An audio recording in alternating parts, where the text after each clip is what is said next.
từng ăn đi chiều áo đây mùa ni u su nay sẽ ra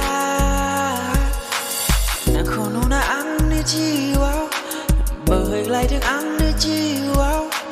đây mùa ni u su nay sẽ ra biết vai cái sữa rong dài cái sữa nên sẽ rong thẳng nữa phụ qua được ga bởi anh đi cứ bên đi xe áo nói ra với anh đi mẹ con đi xe áo là gì nữa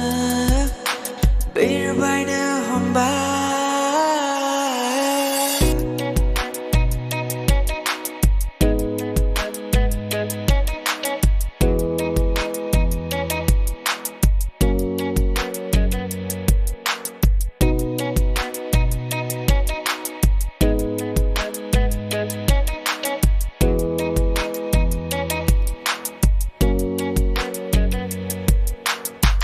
Sự ra xưa lại bài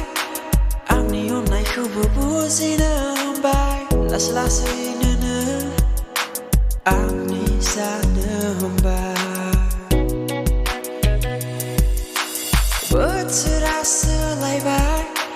anh đi hôm nay không vừa búa gì nữa Hombai là gì nữa anh đi xa nữa Hombai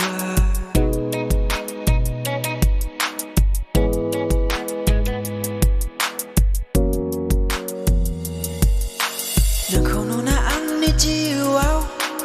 bởi lại từng ăn đi chiều áo đây mùa ni u su nay sẽ ra nàng không nô na ăn đi chiều áo bởi lại từng ăn đi chiều áo đây mùa ni u su nay sẽ ra bởi anh đi cứ bên đi xe áo nói ra với anh đi mẹ con đi xe áo là gì nữa Berbainw Hombai